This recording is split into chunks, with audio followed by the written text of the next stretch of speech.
Yeah, I have the dog Oh movie my taste. God. Yes. My Oh, God, boy. Here we you go. are out of your mind.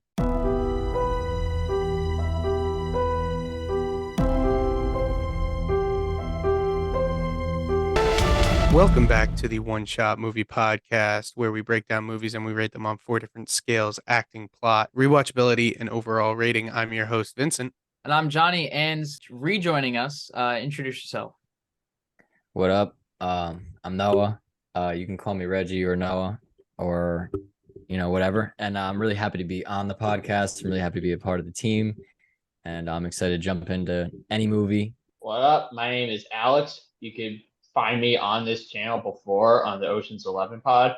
And I'm very excited to talk about Wolf of Wall Street today and to be on the pod today. So, as Alex mentioned, we are covering The Wolf of Wall Street. The genre is comedy/crime, which makes a lot of sense, honestly. Yeah. The runtime is 3 hours, hefty watch, and the release date was Christmas of 2013, Christmas Day. Crazy. The fact that this movie is 3 hours long in itself is just wild, because I feel like when you're watching this movie, it kind of just goes by so fast. So in terms of pacing, I feel like this movie is paced really, really well. I don't know what you guys think. And obviously, if you guys couldn't tell, the reason why John and I are in suits is because of The Wolf of Wall Street. These two fellas, they got the memo. Yeah. They just declined to do so. Yeah, it's just the opposite of the purpose of the movie. Yeah, seriously. No, I know. The message was not received. You know what, Alex? What? Oh, no. He's ordering a hit on you tonight. Yeah, I'm dead. You better watch I think that. I got the cat right here. Yeah. Oh, brother. I think the pacing was interesting. I think at some points it was like really not as quick as I would like it to be. Mm-hmm. Obviously you need to develop who this person is. Like, he's not like some famous actor that everyone knew about. It's usually just people who, know a lot about the stock market, know who this guy is. Right. And it's just like after that it really takes off and goes really quickly. Obviously all the stuff that they do, him and his partner, not the best Donnie stuff you Azoff. could do. No. But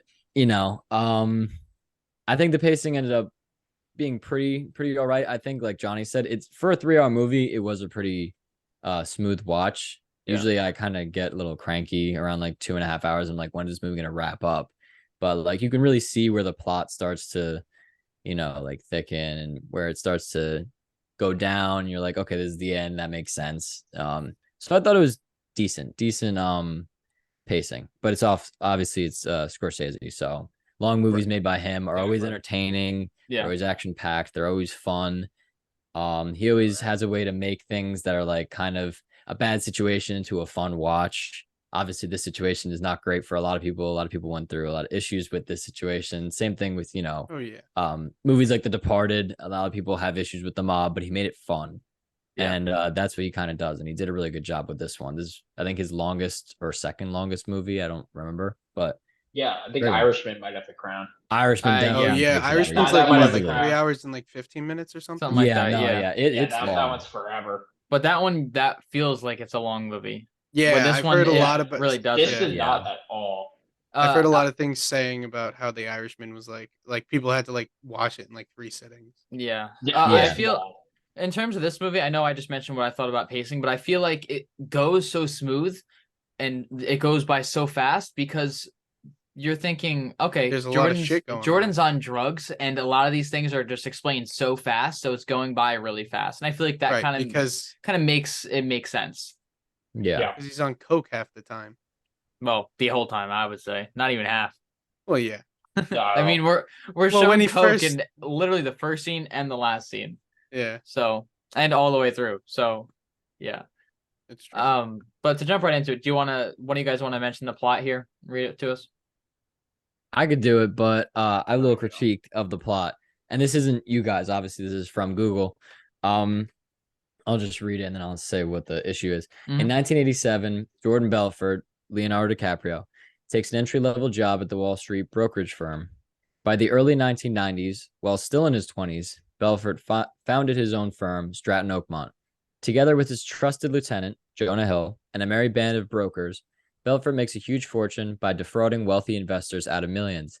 However, while Belfort and his cronies partake in a hedonistic, I don't know what that word is, brew of sex, drugs, and thrills, the SEC and FBI close in on his empire of excess. So my critique is hedonistic means engaged in the pursuit of pleasure, sensually self-indulgent. That makes sense. That makes total sense for him. Yeah. For him and his cronies. But my little critique is it says Belfort makes a huge fortune by defrauding wealthy investors out of millions. Yeah. That is bullshit. It's the middle class. He started off doing something that I wouldn't be, completely against. He's going on these big, smart old guys, old money, making money from that.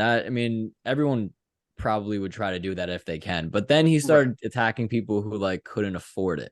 Yeah. Right. And that's where I'm like, you got to point that out, this movie's fun, but you got to point out the problems with it, you got to point out what problems he had. And that was a big one. Obviously drug addiction and everything. That's not okay. But this one is it's fun. Yeah, but fucking it's stealing, man. Yeah. That's the whole that's point. a drug addiction here. Exactly. Stealing is up here. Yeah. Stealing from the people who can't be stolen from. It's up there. Yeah, hitting your wife. According to Noah, that's drug addiction. That's his scale.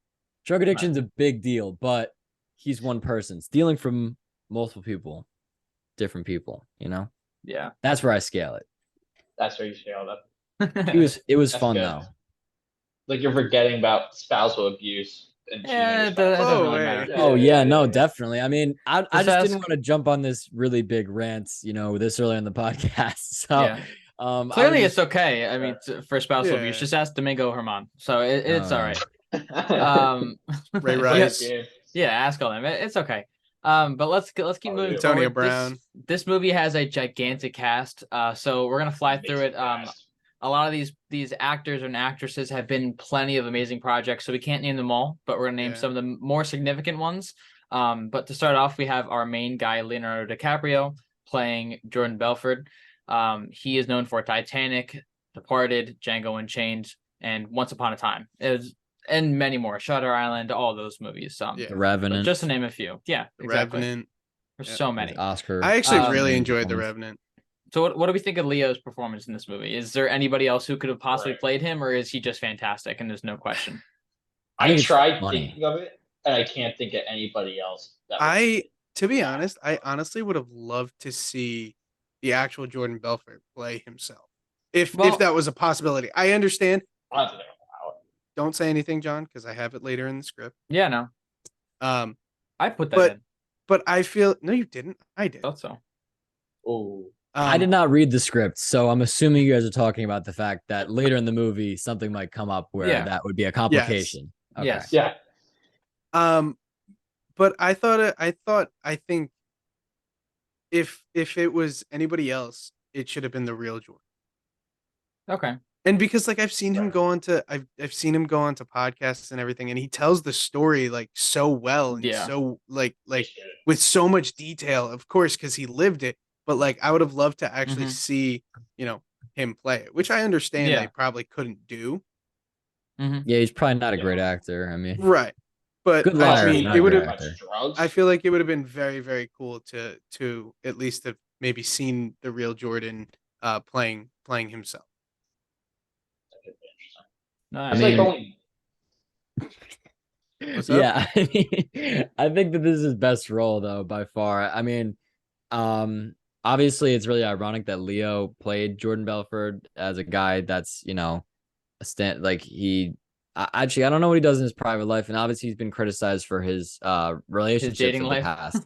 But as a guy that doesn't really seem like the kind of guy that would agree with Jordan Belfort's morals. He plays them really well. He honestly plays guys that I don't think he'd agree with in real life really well. Ironically, it's kind of weird how he plays so many of them really well. Calvin Candy. Yeah. It's kind of crazy how he plays those guys really well, and I think this is his best role of all time. I'm not saying he was built for this role because you never know. Maybe someone else could play this, but I honestly think that he played this one the best. He really embodied this character. People talk about him the most.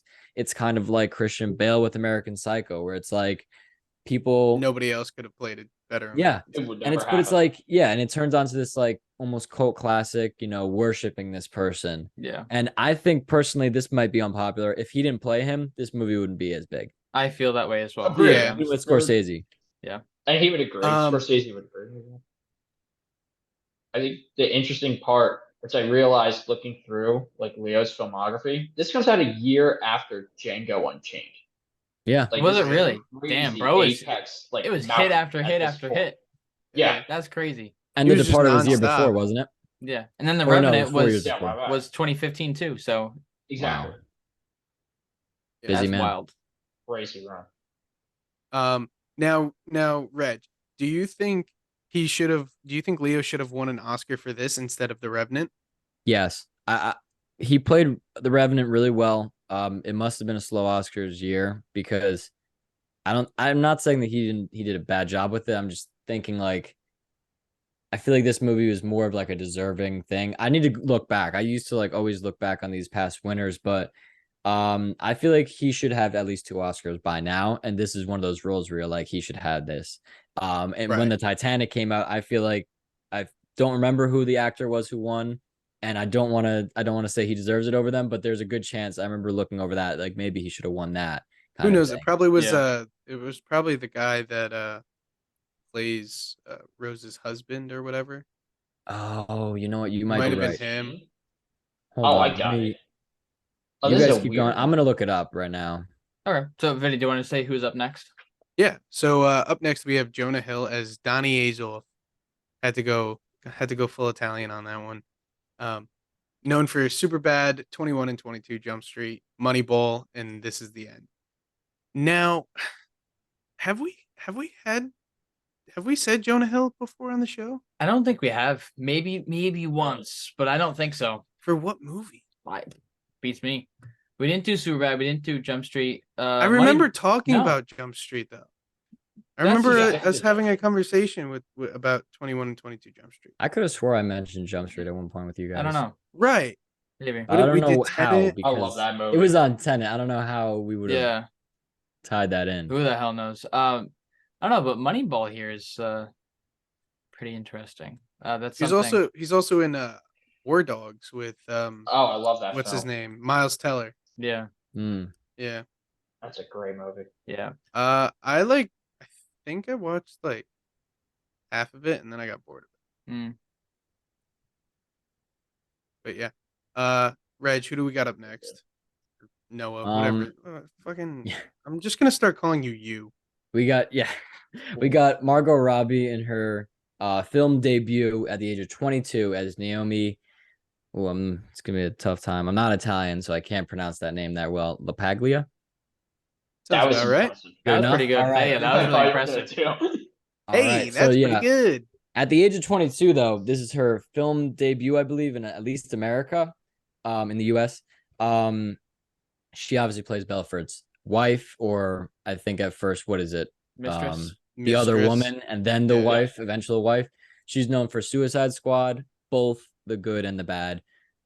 Focus with Will Smith, I, Tonya, and of course the movie coming up, the Barbie movie with Ryan Gosling. I have That's I have a question though. Which one's the good one and which one's the bad one, according to you?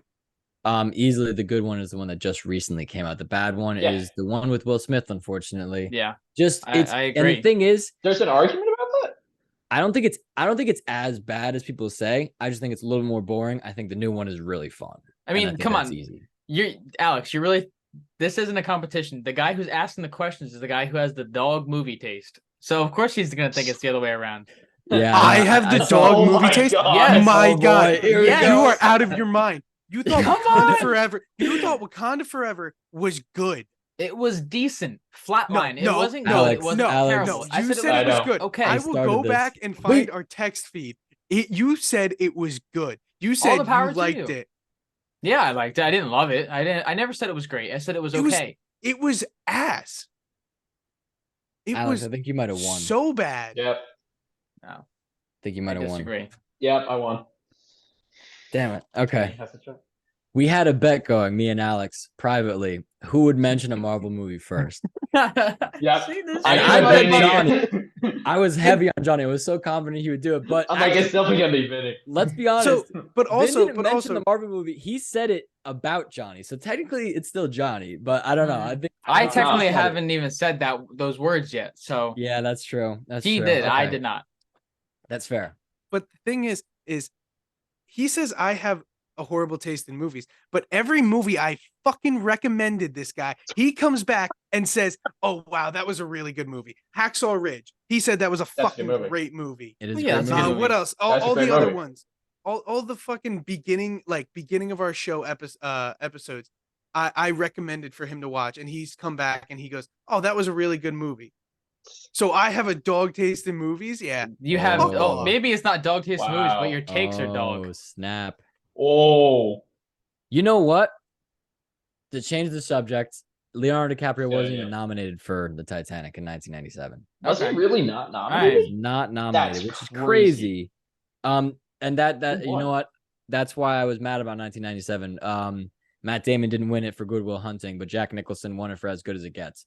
Sorry, I think that's Not for The stupid. Shining. No. So not for The Shining, but for something way later than. Okay. That's Yeah. weird. I'm with you on that. Interesting. That's really weird. I don't get it. Leo didn't even get nominated though, so I guess I can That's put my wild. hands up and say I didn't know anything. Leo versus Damon would have been great. Yeah. Yeah. If Come it was on. Leo fun. versus Damon, that would have been a really good fight. Back then Yeah. they wouldn't have known, but now it's like crazy, you know. That's true. They So should've known. Alex, who do we have up next? Let's do it. We got all right. We got Mr. Matthew McConaughey playing Mark Hanna. He is known for the Christopher Nolan classic Interstellar, the Oscar-winning movie Dallas Buyers Club, which beat Jordan Belfort on Wolf of Wall Street. So McConaughey technically beat Leo with Mhm. that specific role. He also was in the movie Mud. He was in both the animated movies Sing 1 and 2 and the stoner classic Dazed and Confused, starring And he was in the show. David Ben Affleck. He was in the great show True Detective as the Yes. Russ Cole. Yeah. One of his best roles. One of the best TV roles of all time. Yes. Thank you, Ryan. He's been really solid. I've been on a McConaughey tear lately. I used to like despise It's him. great. I used to think he's annoying I because mean- Lincoln Really? commercials. Yeah, I Lincoln no, commercials, dude. I know they were really annoying. The which ones? It was The, funny. the ones where he's driving car in the Lincoln commercials? just talking. Oh Yeah. yeah. But did then you I see rewatched Interstellar and I was like, oh, I love him. I forgot. Do you Yeah. remember Right. the Doritos commercial that just recently came out for the Super Bowl? Which one? It was like Doritos mean? Puff or something, and like McConaughey's like Oh. flat, and then he Yes. just like he eats one Yeah, of the yeah. Doritos and he just like puffs up, and it's like, Forgot about that. I don't know if I Yeah, saw. oh my gosh, I forgot how many remember that. commercials he does. yeah. Do you want me to read the Huh. next person? Yes. Yeah, go for it. All right. Yeah. This is a big one. This is one that me and Alex were boy. talking about too. Is Kyle Chandler as Agent Patrick Denham. He's known for Friday Night Lights. He's very well known for Friday Night Lights, Bloodline, Zero Dark 30, Game Night, and Manchester by the Sea. Also an amazing movie. I only love that remember one. really him is. from Friday Night Lights. Yeah.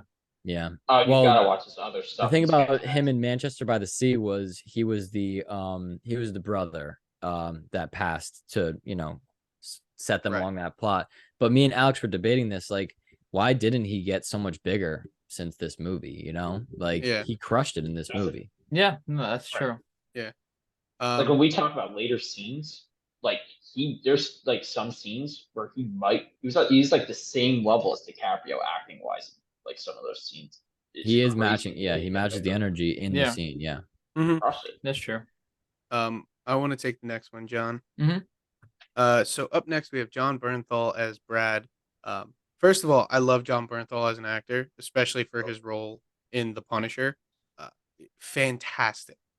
If they don't bring him back for the actual Punisher and they bring just like how they brought Charlie Cox back, No, I'm gonna be they so already said mad. that the Punisher's coming back. I'm assuming that she's just coming back. But they with it. said The We're gonna have Punisher. to. They didn't say Jon Bernthal. Bernthal said he was Ah. done playing it. Yeah. I really I hope hate they to say offer. it. Now. I really hope they offer him enough money to do it. I don't know if it's money. I think he said he thinks the character played the role. It's like Downey when Yeah. he said Marvel offered him, but he said he's kind of done with it for now. Yeah. So he But might I- come I- back to it.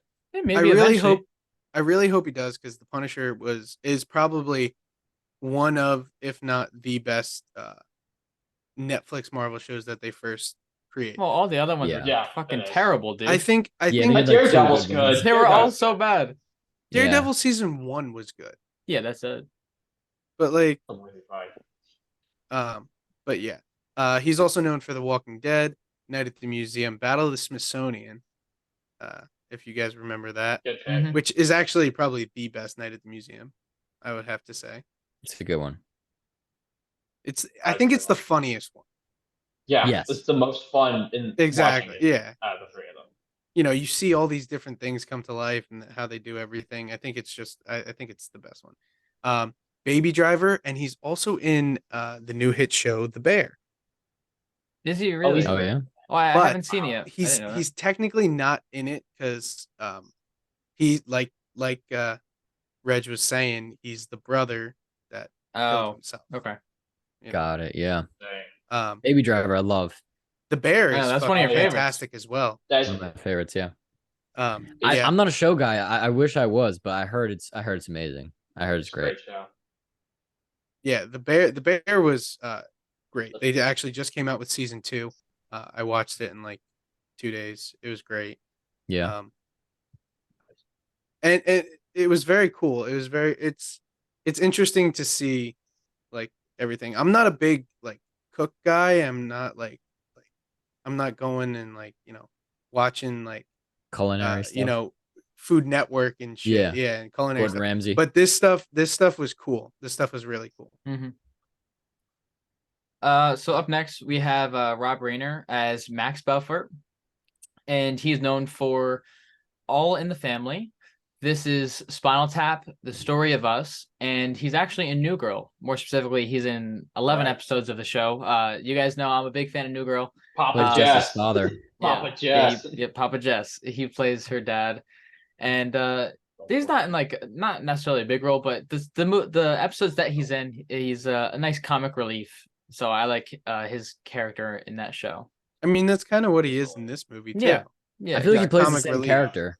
Yeah, it's like the same Probably, guy. yeah. I mean, I don't know. I haven't watched a single episode of New Girl. Mm-hmm. Yeah, I said I'm not a that's showgoer, awesome. but that one is one I watched. Me and Yeah. Alex talk about that all the time. Yeah, A really lot. good one. So Reg, who do we have up? Joanna Lumley as Aunt Emma. Oh, is that the Brit? Yeah. Yep. Yeah. Oh yeah, she's known So- for Absolutely Fabulous, Corpse Bride. That's a good one. Stop motion. Absolutely Fabulous, the movie, Tim Burton. and The Picture of Dorian Gray. Yeah, Tim Burton really crushes it with those kinds of stop motion. Any of those. Speaking of, since we're already kind of here at a new segment, did you guys see that they're filming Beetlejuice 2? Really? I did. Great. It looks Yeah. awesome. It's Oh, all no, I over didn't my know that. TikTok. Yeah, I it's didn't know all that. over my TikTok. Hmm. Since we brought up Tim Burton, Michael obviously. Keaton too. Yeah. Well, I think I one of them actually are- haven't seen any of the photos of him yet on set, Okay. but we've seen Isn't- Winona Ryder and actually Jenna Ortega. Of Oh. course, yeah. Oh yeah, that makes sense. Jenna Obviously. Ortega's taken over the that like genre of movies Yeah. Oh, yeah. too. And She's TV also shows, she's like starting to be like the Andrew Garfield of like 2021, Mm-hmm. where like Andrew Garfield was like in everything that was coming out. That's true. Yeah. Yeah, Oh yeah. definitely. So we're gonna try and do some new stuff for the show. This next segment is called Weekly Film Recap. So we're just gonna talk about some new movies that are coming to theaters soon.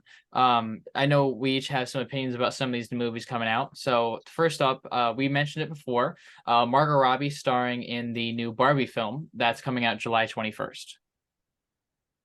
Yeah.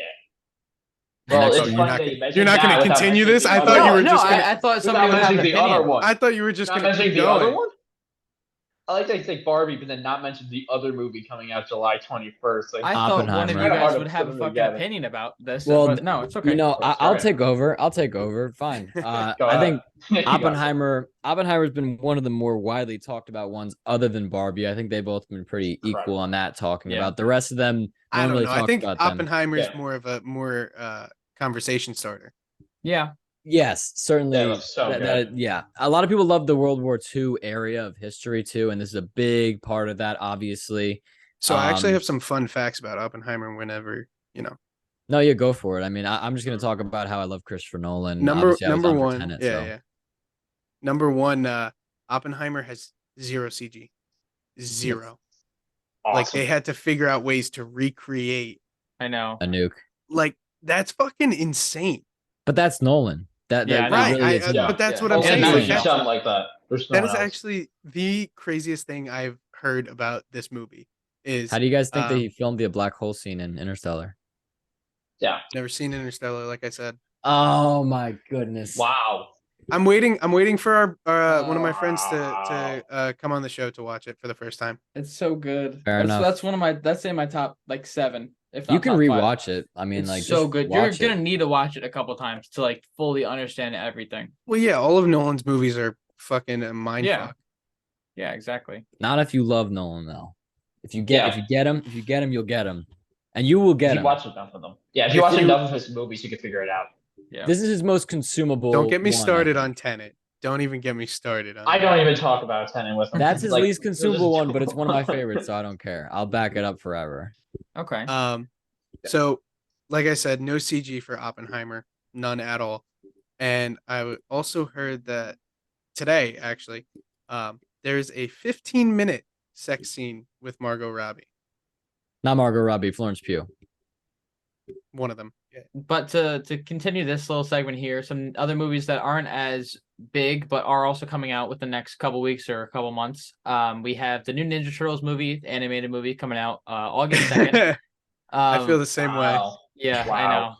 So The much next hype. one, Just, the next one just is stick with the TV shows. Like they've been doing good on Nickelodeon with the TV shows. Just Yeah, stick with I- them. Stop trying to I make. don't know. You know. It's the one They thing never I should will have made give a it though. movie. It looks like it's a kind of cool animation style, kind of like how Spider-Verse reinvented the whole animation moving forward, and now everyone else is trying to copy them and do their own kind of thing. So The thing I feel is, like I that's what they're doing. enjoyed That'll the never I happen. enjoyed the first live action one.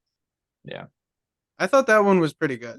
It's because it's Michael Bay. He was like, let Yeah. me just blow shit up and Yeah. you The know, second one wasn't. deal with That's it. what's supposed to be. I mean, well, Yeah. we'll save it for another time. Well, speaking of blowing shit up, the Meg 2 that's coming out August 4th. How's that blowing shit up? That's underwater. Yeah, no, Yeah, but but they blow they shit up blow Fighting a underwater. shark. You're literally fighting a shark. Yeah. Blowing shit. The first one was a okay movie. I mean, shark How movies did are they- kind of ass, but How did Then- they get the green light to make a second one? The first one was really I don't know. bad. Jason was- it wa- Statham is I the don't know. king of making sequels Yeah. of just Yeah. random action movies, like The Yep. Transporter, like yeah. all those movies. Like, how do you get 2 out of these? I mean, that's like what Schmidt says in New Girl. Everything's a sequel nowadays. Not wrong. Yeah. But then last but not least, we have Blue Beetle, the DC film coming out August 18th. There's a lot of hype behind that movie, saying that it could be the new starter of the DC universe, but we've talked about it Really? before.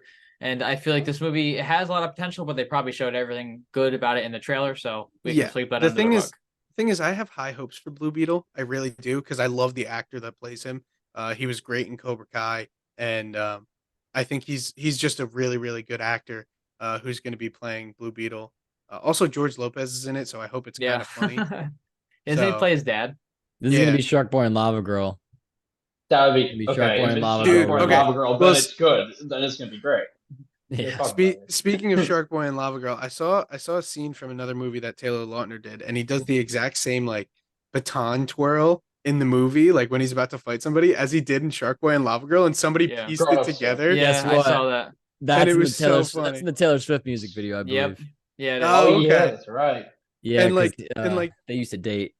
The meme was like he's been prepping his whole life for this, and it cuts to Shark Boy and Lava Girl.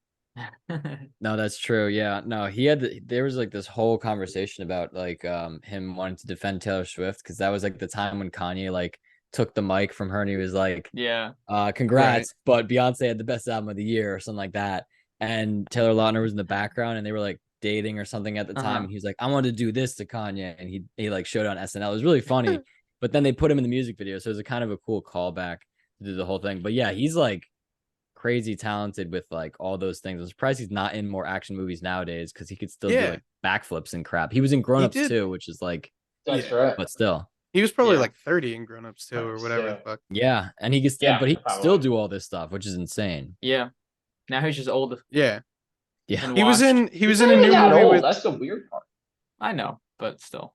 he was in a new movie with Kevin James that came out earlier this year about Sean Kevin Payton. James. But Oh, the about Sean Payton movie. He's in that. Yeah, Oh, Yeah, it's on really? yeah. Netflix. I It's think called he's Home playing. Team. He's Really? playing one of the coaches. I think he's playing the Yeah. coach. Yeah, Yeah, I he's playing a despise coach, biopics. yeah. and No, Kevin James is actually Maybe. playing Sean I think Payton. we're talking about Yeah. one. Yeah, I I know. th- Seriously, you're right. You're right. But I mean, like biopics that are like, like the Elvis movie. Oh my God! I didn't Don't even watch the don't That's a Elvis bring good movie, that fight. up. but That's a good fight. no, but I mean like stretches, Oh my like God! things that people like kind of like Yeah, that. are like kind of money grabbing biopics. Oh. Like, So I the don't- Elvis movie. yes, the Elvis movie Yeah, was the Elvis definitely a little movie. bit of a money The grab. Elvis movie was. I thought it was Yeah. good because Yeah. I'm big into music, but Right. I'm a big Elvis nonetheless. fan. That's the thing. Right. I'm a big I Elvis thought fan. Butler was But great, and then the rest. Oh, keep going. Sorry. Yeah, I mean, like you said, Austin Butler did play a good job. He did play a good Elvis, but I thought the entire movie was just kind of. yeah, I don't want to say it was Yeah. dog because there were some parts where it wasn't, but like it was just very mid. There's too many Yeah, biopics. it was a There's fine just movie. too many. it was okay. It's just they showed it through Tom Hanks' point of view when it could have been so much better through Elvis' point of view. You know what I mean? Exactly. But that's a conversation for another time. Oh, he's about to pivot. So I was trying to think of a transition. I really can't. So another new segment that we have here is 3 movies that we've all seen recently. So Vinny, if you want to start first with some movies that you've seen recently and what you thought about them, Yeah. So and if you recommend them. So I saw the newest John Wick Chapter 4. I thought it was really, really good. I do recommend you guys watch it, especially because it's the end of John Wick franchise. It's not really spoiling anything. They've announced that it was the end for a while, but as I say that, I know something that I actually am allowed to share. It's not the end. Boom. They Can't are have it in actually 4 making. movies. Makes sense. They Yeah. are. Series. They are. No, they're not. I know who They're it is, making too. Chapter 5. Oh, And brother. also, I found out that they are trying to make the spin-off series, the ballerina spin-off series. Yeah. Ana de Armas was cast for it originally, but they actually are thinking of changing actors because Ana de Armas is she's shooting a lot right now and can't do the ballerina. Yeah. Oh, okay. I mean, Another lots going on with that stuff, though. Yeah, I mean, and it's also hard now too, due to the events of the writer's strike, which we're going to get into a little bit. And the further down actors line. strike too. Yeah. Yeah. Exactly.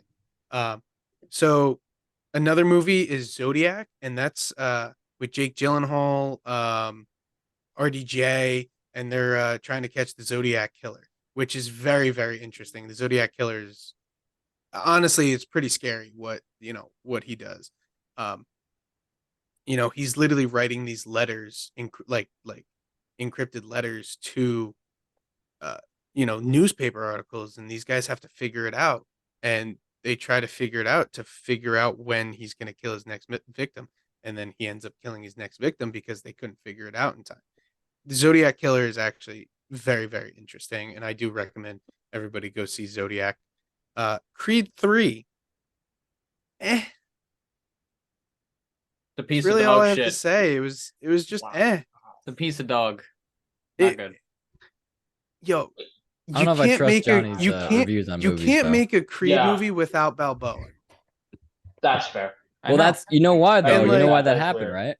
Because they Yeah. him and somebody Because of got the into a fight. disagreement, right? He should own Rocky. He wrote Rocky. Right, and he does. And He he does doesn't not own own it. Rocky. Right. And they're not giving it to him. Or Yeah, they're not even giving him sold. anything. He sold it years ago. Yeah, He sold it when bought he it. he sold it before he could do Yeah. it though, like Right. it's like it was kind of a mistake, but like at the same time, like at this point in his career, he's trying to like buy it back, it seems like, or at least get it back. And like it's kind of like at this point, Mm.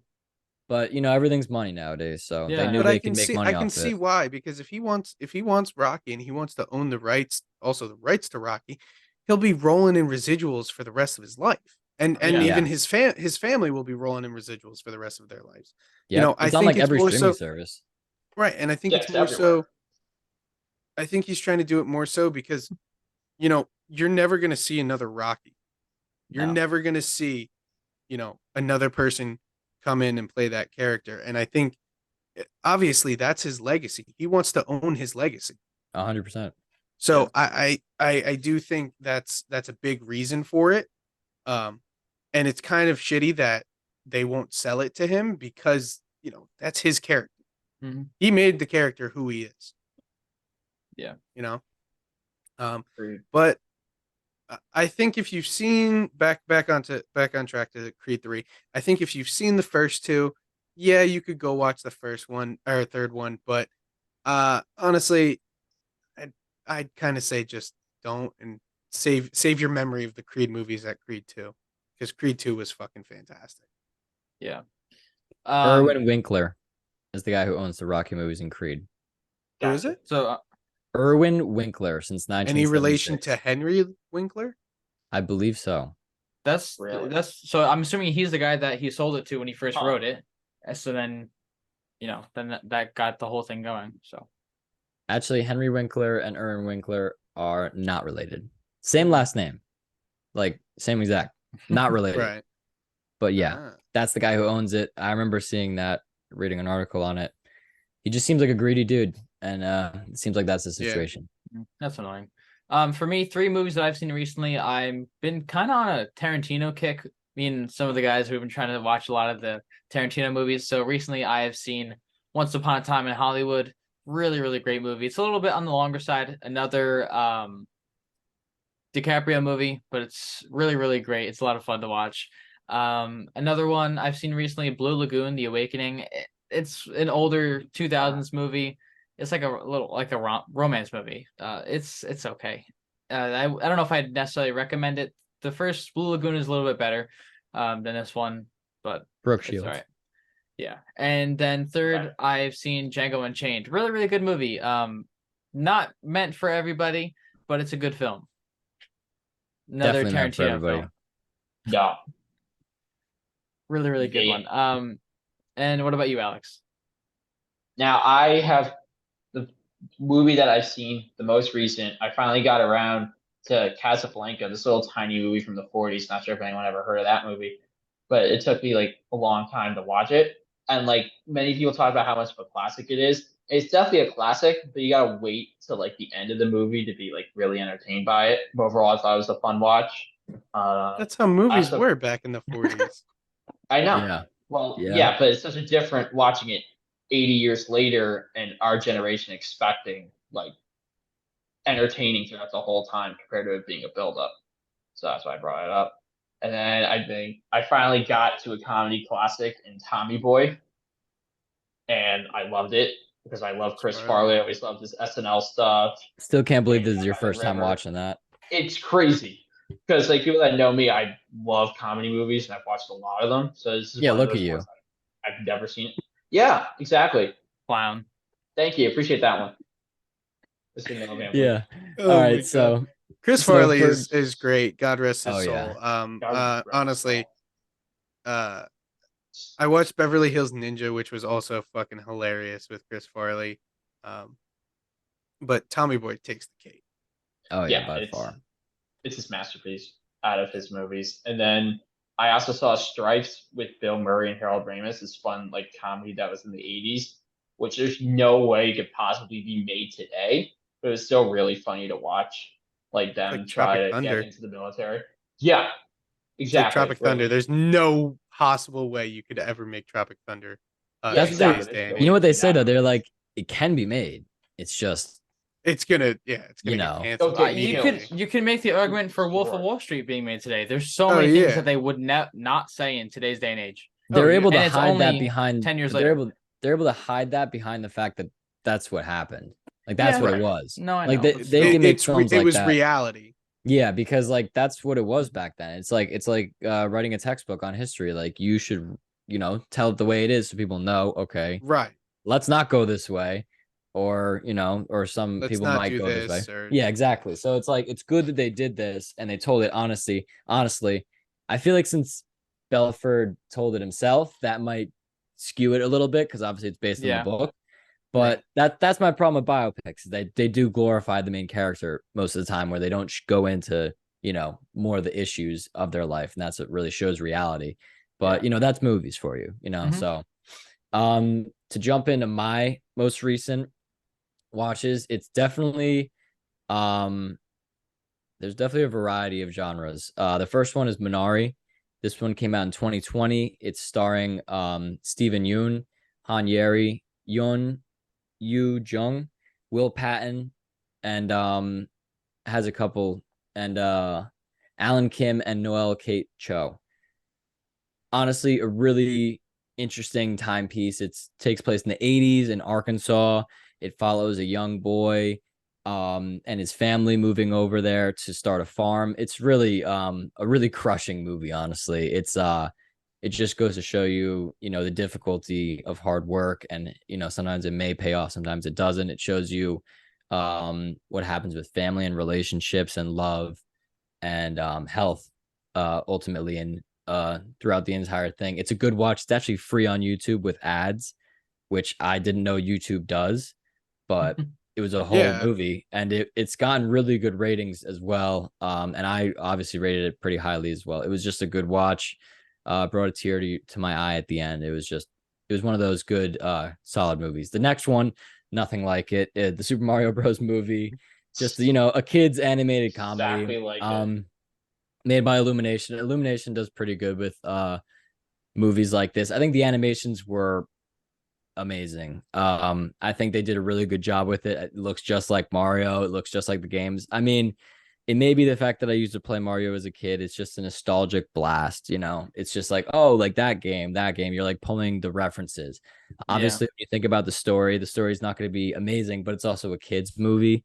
So it's a lot of fan service and it's a lot of fun, but it's not a lot of, like thickness in the plot and like, oh, like what's the theme in this? Like, no, but it's a great movie. It's a solid watch, and I thought it was pretty fun. So that one also recently came out like this summer or like a couple months ago. A couple months ago. Yeah. Well, and it then came out back in April. Oh wow. Okay, so I guess for college students, right? Because when we summer, but because when we saw Air, we put out a poll on our YouTube or because it Instagram. just came out around then too. Yeah, okay. And we were like, oh, what movie do you think we saw? We put Super Mario Bros, John Wick, and Air on there, and a lot of people guessed Super Mario Bros. Funny enough. Interesting. Yeah. My final movie, again, not similar to either of the other movies. It was Legally Blonde. I finally got around to watching it.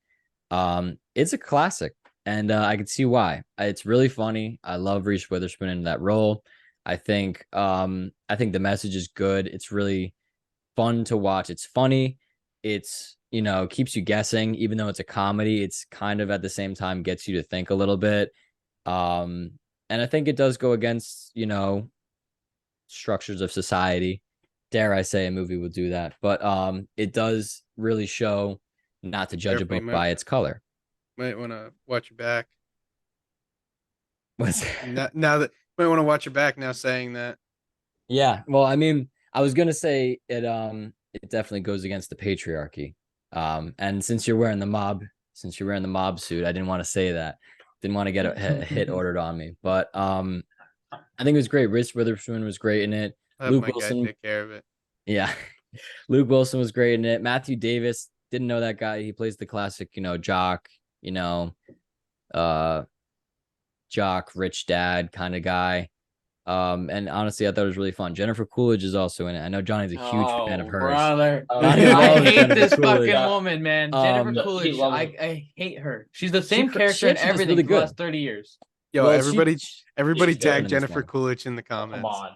She has good range because in this movie she plays a completely different character, and I think she does really good in that. I think we should try to get Jennifer Coolidge on the show.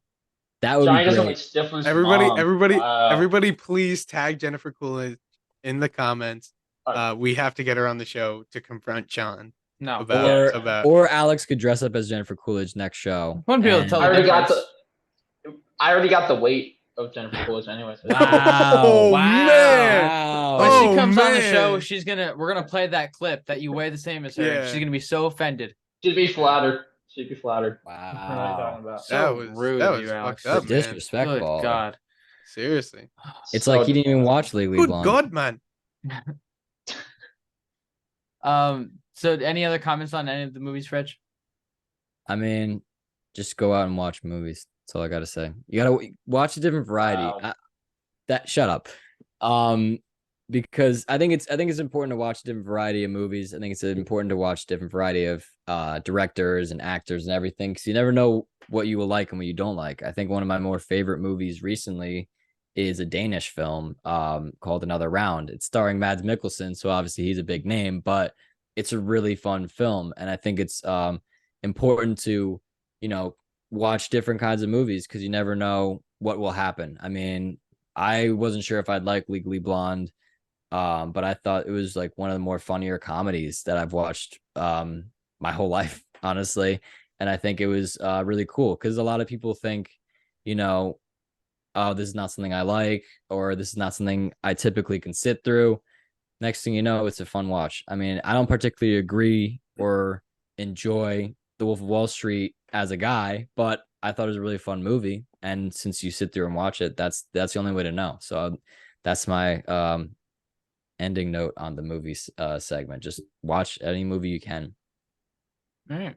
Well, we said we were going to talk about the writers' strike. So the Writers Guild of America has been on strike since May 2nd of 2023 because of a contract dispute. And, well, there has been some comments being made by a Hollywood studio executive, and I want to bring this to light just because I feel like it's really a fucked up thing to say. Yeah. Oh, So 100%. this executive says the end game is to allow things to drag on until union members start losing their apartments and losing their homes. Terrible. So clearly this cat That's doesn't care at all. Yep. That's so fucked. Yeah. Yeah, it's what Not it's like something nowadays. not something good to say. Only if he said it anonymously. That would have been nice, so everyone can flame him or her. Yeah. So Yeah. But also, since we're kind of in the news, we want to talk about a movie that has been in the news recently a lot and all over social media, all over TikTok. The Sound of Freedom, talking about child human trafficking. It's being, like, I guess you could say, quote unquote, canceled around the world. Like, you go to the theaters and they literally, like, will not play the movie, or like they'll try to get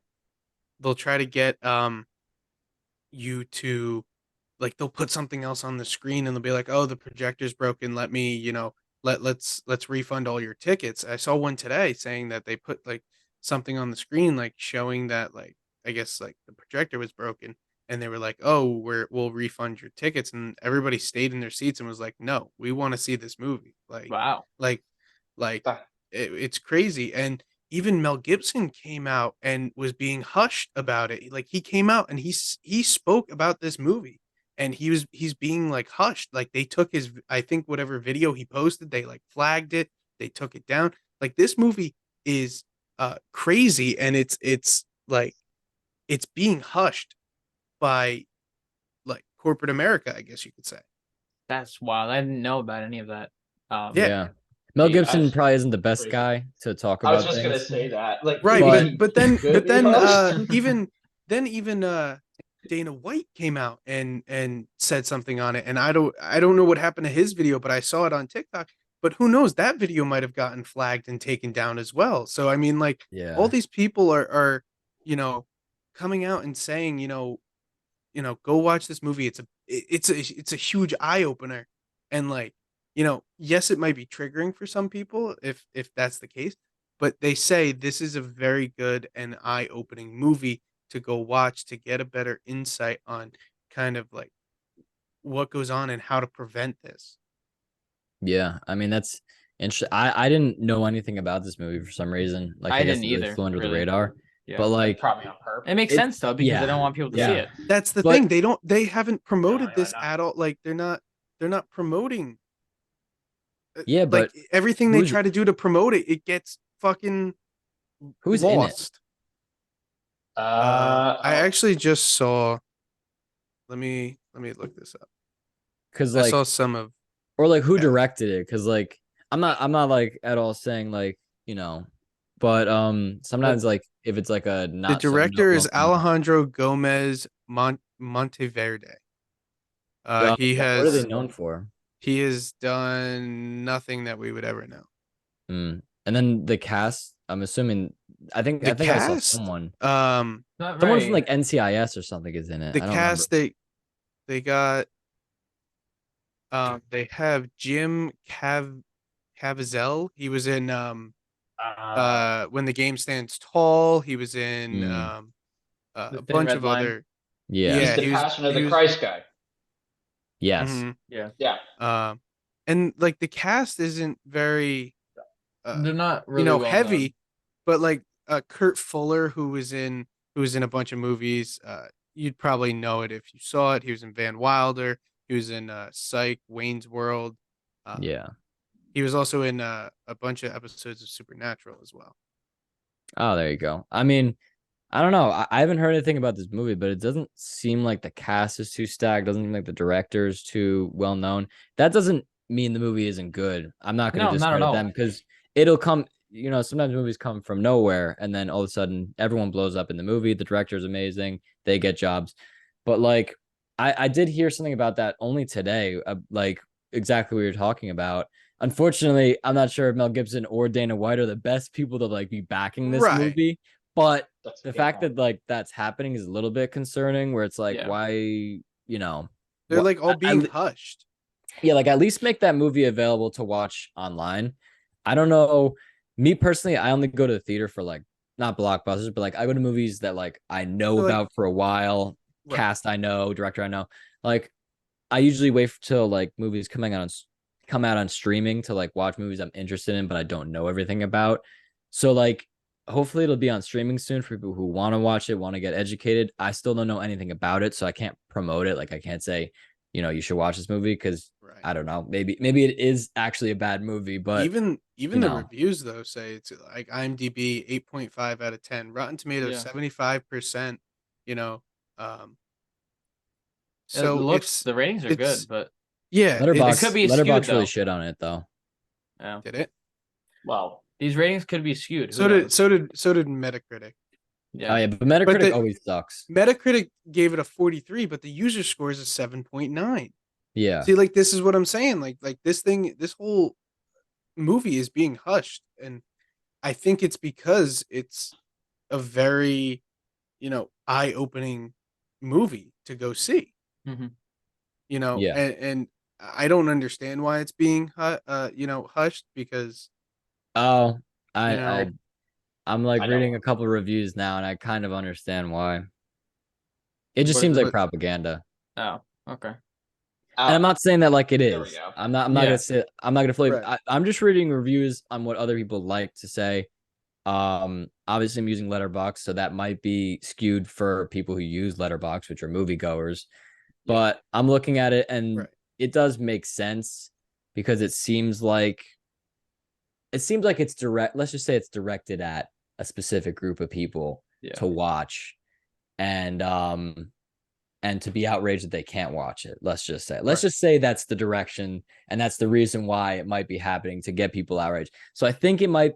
I'm not saying it's going to be a publicity stunt, but I'm saying that might help them sell more tickets. Doing this, acting like it's restricted. Right. It does seem like a decent movie. It's been getting decent ratings, but it also seems like nothing super special. Not saying the plot's not super special, but I'm saying as a movie. Of course, if you want, I can recommend a movie similar just from reading the plot. You Were Never Really Here is a good one.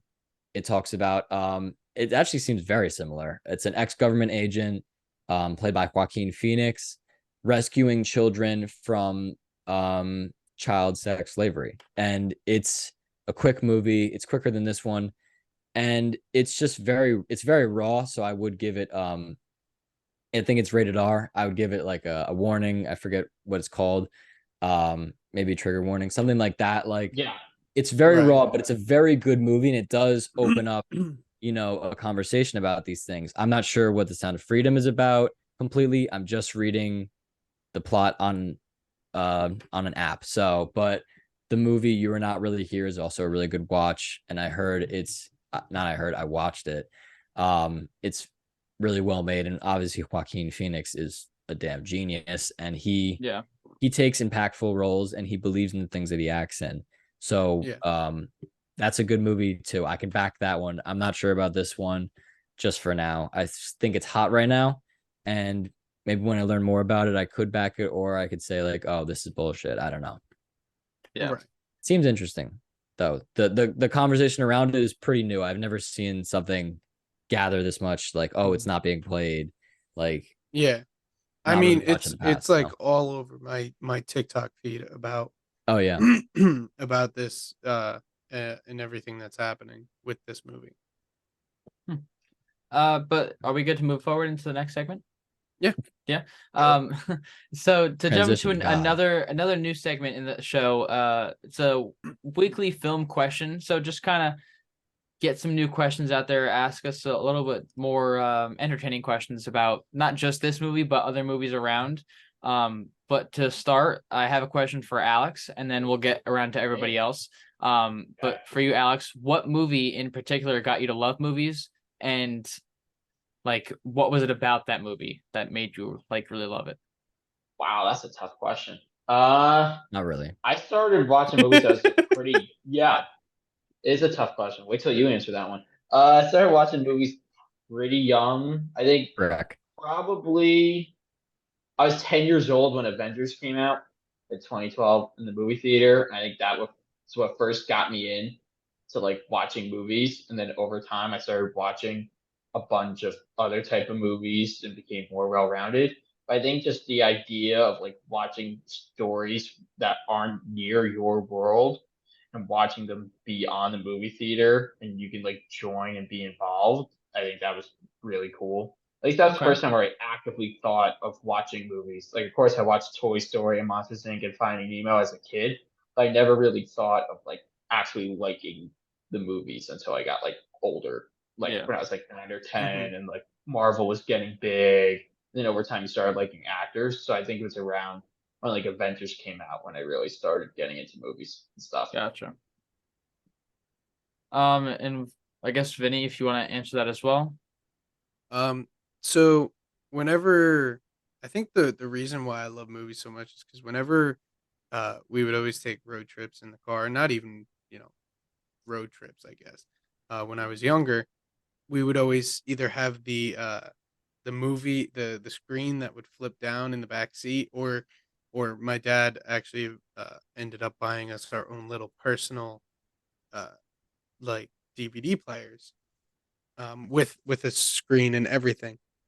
Uh, and I think movies were just always like an escape for me. I mean, like you'd go to the movies to watch, something and it would take you out of reality. Like you would be, you know, in this practically in this world where, you know, nothing nothing mattered. It was just what you were watching. And it still happens to this day with me. Like I'll be watching a movie and, you know, you'll lose track of time sometimes depending on the movie. Like you'll literally be sitting there and like I guess you could say with Spider-Verse, you know, um Spider-Verse like we were or across the Spider-Verse you're watching it 2.5 hours go by and the end comes up and you're like fuck like that was 2.5 hours. It takes you away from everything. um and I think the movie that really got me to where I am now is actually what Alex said is the actually no, it's not the Avengers. It's actually Iron Man 2. Sorry. Um because Underrated film. when I was like 8 years old, my cousin's wife at the time was having a baby shower, so it was him, me and my dad and he was like, "Hey, let's go, let's just go to the movies because we need, time to kill." So we go to the movies and we see Iron Man 2 and my cousin was like, "All right, I read something online saying don't leave the theater, stay until the credits are done. There's a something at the end of the credits." So we stay and we see it, and that is Thor's hammer. And me, 8 years old, not knowing anything about this, I'm like, hey, Dad, what's that? He goes, that's Thor's hammer. I go, are we going to see that one? He goes, yeah. So, and then that's what started a tradition with me and my dad, and we would go to every single Marvel movie opening night. We would literally leave. That's when you had to leave an hour ahead of time to get the front row to get the best seats in theaters, and that was a good bond and a good tradition that we had for a while. And we still do it. We still go opening night every Marvel movie release. But I think that's what made me love movies so much was, it takes you out of everything. Awesome. That's touching. I'm a back row of the movie kind of guy, but that is really nice. Oh yeah, of course. I'm jealous. I would love to go opening night. Not a Marvel recently, but I mean, experiencing that back in the heyday of Marvel. Prime. Yeah, you must have been living back then, honestly. In its prime, it was awesome. It was great. So, Reg, what about you? What was it about movies, and like what movie was it that really got you to fall in love with movies? Shrek.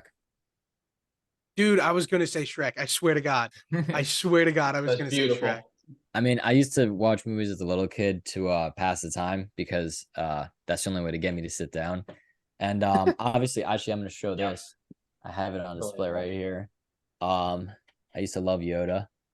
So obviously, Star Wars was a big one. I'm not as big of a Star Wars fan as the rest of you, pretty much. I got my Star Wars stuff right here. Original trilogy. Mine's behind me, too. I'm a big time original trilogy guy. So Shrek and Star Wars were pretty big. And then I guess like when I started college, I started like learning about, different things, and that just kept my passion of movies going and growing. And now I just want to tell different stories. And I love almost every movie I see nowadays, pretty much. Based on my letterbox, you can see like 3, 4-star, 5-star reviews like all the time. But and I'm excited to see more. It's just it's a growing industry. Obviously there's a lot of sequels and everything, but there's always that diamond in the rough, and I think it's really fun to see that. It's a form of art, and I think that's really cool that people are heavily involved in it. It takes a lot of teamwork. Some art is just one person, whether it's writing a song, singing a song. You could do that with one person. Movies you cannot do with one person. I mean, it would really take. I've never seen it. It would really take like supreme effort to make a great movie with one person. And that's what I like about it. I think it's a relationship builder, and it's a great form of art, and it can express all different kinds of messages, and it can really show people things they've never known about before. And that's another thing that I love about it. So I started off with Shrek, but it obviously grew into more. Yeah. But yeah, as a kid, Shrek was, my guy. I think Shrek was probably one of the first movies I've actually ever watched. Oh yeah. I think it was either Shrek or like Shark Tales with Will Smith and Jack Black. And oh my gosh, I love that That's one. such a fun movie. Isn't Scorsese great. in that one? Shark Tale? Yeah. Isn't he the pufferfish? I think he voices the pufferfish. He literally voices the pufferfish. Yeah, that's it's crazy. And then there's also Over the Hedge. We bring up classic. we bring up Over the Hedge all the time on this show. Underrated Animated movies back in our childhood, animated movies were like at its peak. They're still great now. Don't get me wrong. Without a doubt. Oh yeah. There's like the occasional Despicable Me rolls by. I know I already mentioned that, but like that was like later in our childhood, and they get some, but back then it was like hit. Yeah. It's crazy how well they were too. How well the the animation was. Like Over the Hedge, like they look real. The fur is like really good for the time, like early 2000, 2005 ish. That's really impressive. Yeah, it was crazy. I rewatched it recently too, and like the jokes that like you wouldn't get as a kid, still holds up. Exactly, and it's just funny that there's jokes as a kid, like you really realize, oh my gosh, like this is meant for kids, but they definitely do things just so adults could like we'll enjoy this movie. Yeah, it's great. Yeah, exactly. But for me, I think what got me to love movies and what movie it was, I think it's really two movies in general that got me to love movies. And they are The Martian is definitely one. It's such a really great movie, and Great one. Matt Damon does a really great job in that. And the second one is actually Spider-Man 2, the original Tobey Maguire Spider-Man. I think it's Wow. just something about it just made me fall in love with Spider-Man in general. And I know, like, I always mention Spider-Man because I'm a big Spider-Man fan, but that was like the movie to get me to really fall in love with movies. And then The Martian kind of made me fall in love with like cinematography and more like special effects and all like the nitty-gritty details, and that's why I love movies nowadays. But I have another question for each of you that is kind of interesting. It's what movie or movie series would you have remade today? Kind of similar like Jurassic Park and Jurassic World, how that series was recreated in today's time. It doesn't have to be like a really, really old one. It could be like, I don't know, something that was created in the 2000s or like even 2010, just made again as another continuation. I got one. Yeah, me too. This is really just like for my own selfish intentions. I don't think movies should be remade, really. I think the remakes kind of are just a cash grab. Obviously, ideas will be, they can change the story. And that's what I'm going to propose is that they remake a damn Incredible Hulk movie and make my boy good again because they ruined him in Marvel.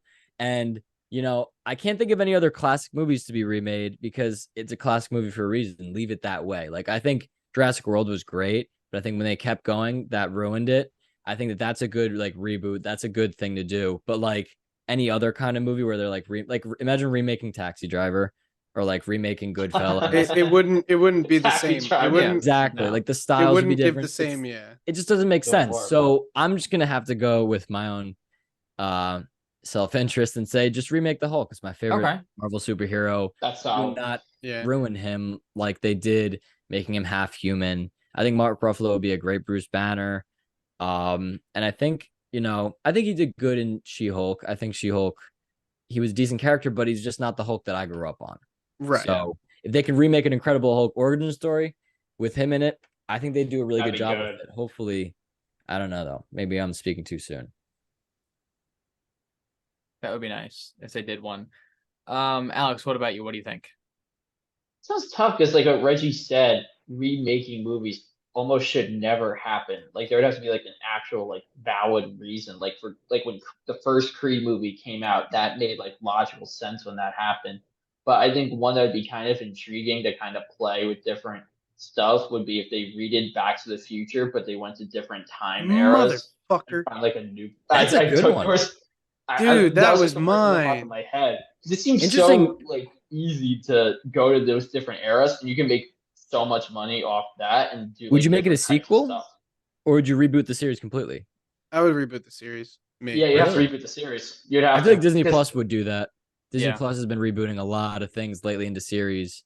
Harry Potter, I Who think. Percy Jackson. owns Warner Brothers, right? I feel Warner like Brothers, it's either yeah. Warner Brothers or So, Fox. I think it's Warner Brothers. Yeah, Ooh, sure. it might be. Actually, I'm not sure. I'm like, you know what? Might Disney as well owns like just- everything. It's either Disney or it's it's always under that. It's definitely not Disney. it's either Disney or Warner Brothers nowadays. That's all I know. Typically. Yeah. Or Peacock. I don't know. There's a lot of places that just randomly own things. Right. It has to be- Harry Universal. Potter. Universal. That makes sense. Oh yeah, that does make makes sense sense. because at Universal they have a Oh. ride. About Yes. Back to the Future. In the beginning, it's like the old Universal logo. Yeah. Oh Yeah. my gosh. Yeah. That's one that that's a slip.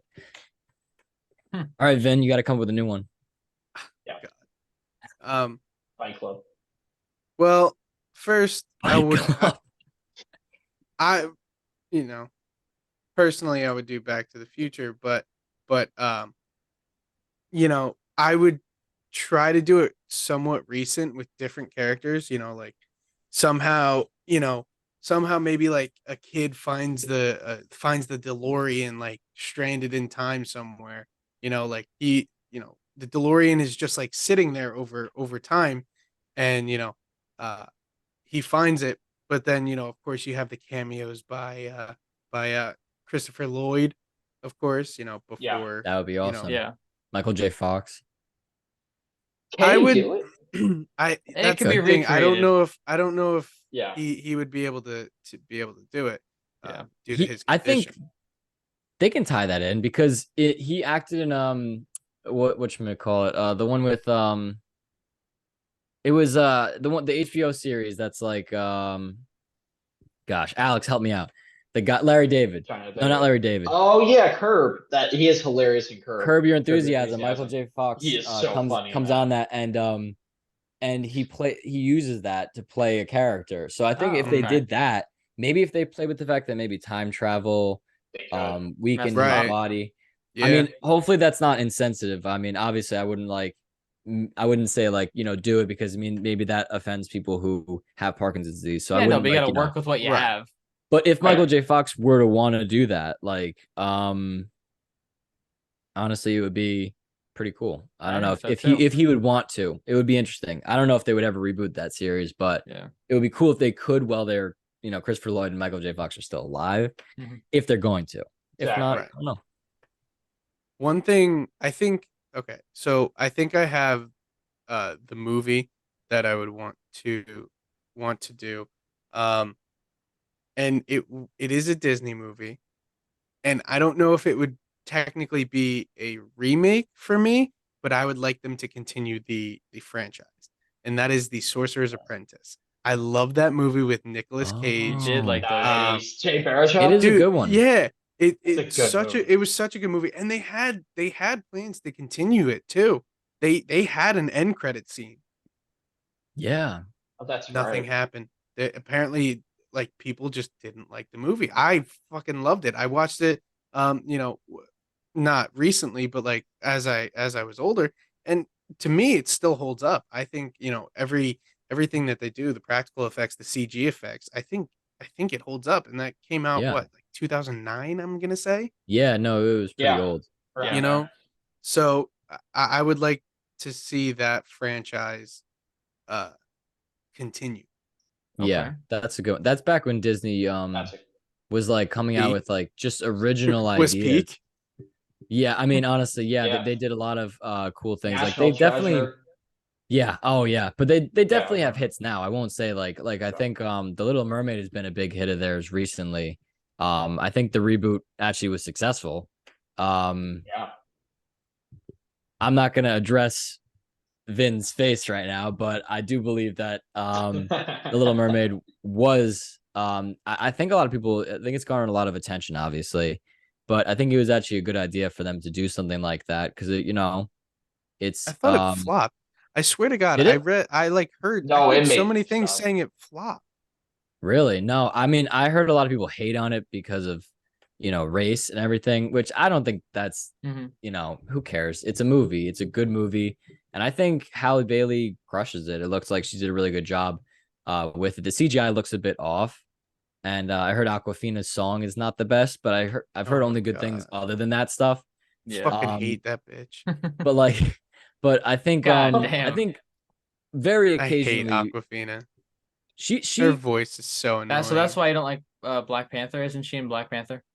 No, Shang-Chi. He must have loved Shang-Chi. And I actually did like Shang-Chi. Shang-Chi was actually, I liked her in that. I liked her in that, and I thought she was good in Shang-Chi too. Was it The Farewell that she was in? That was a good one too. That was an emotional one. And I want to see Crazy Rich Asians. I believe she's in that one as well. Yeah, she's in that too. That was pretty good. That's a really good movie. And that's a rom-com too. No, I mean that was even good. Yeah. But like Disney was at its peak back then. Pirates of the Caribbean was, huge in 2005 or 4. It came out really early. It came out earlier than I thought. But that was Disney's peak because they were coming out with new ideas, not cash grabbing. Now they have an empire. They have a streaming service. They're coming out with shows. I mean, Marvel's really fallen off because they're just firing them off.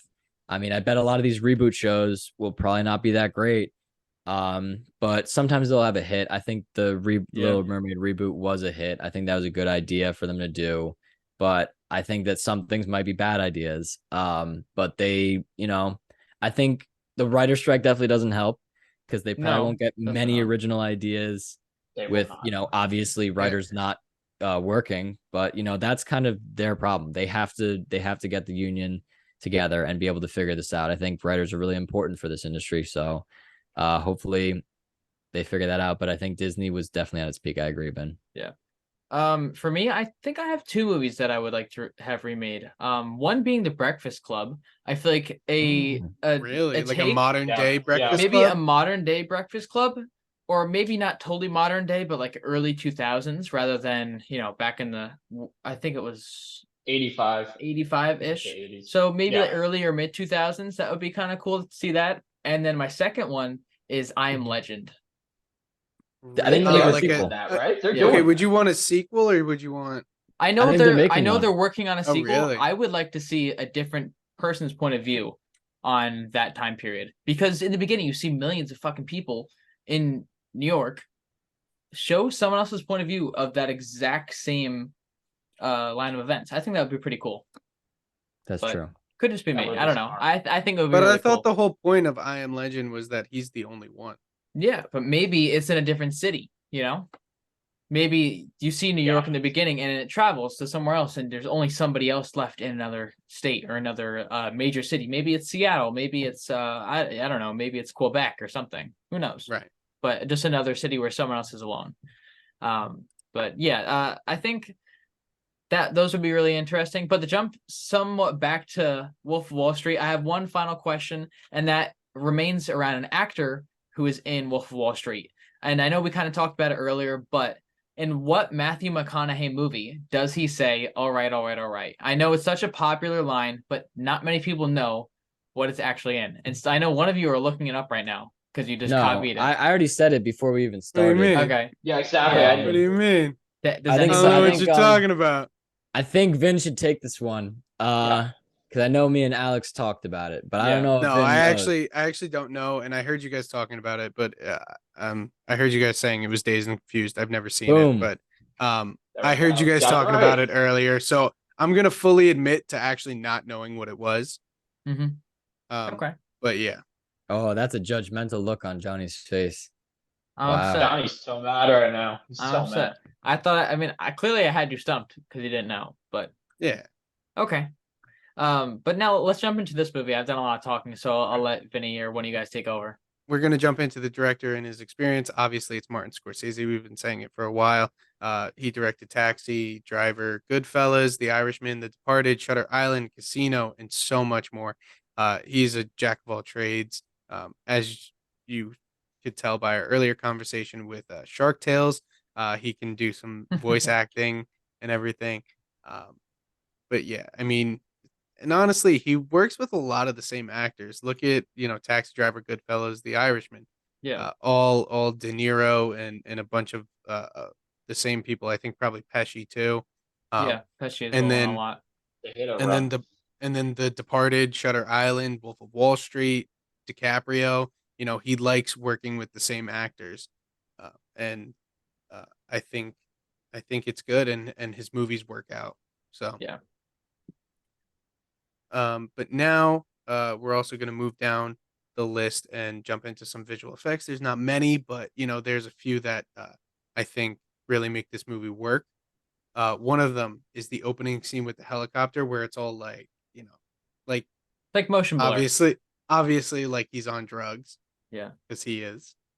And I think that was very very cool how they did that. They always did like a good sort of visual effect when he was on something or just very fucked up. Another one is the Quaalude scene.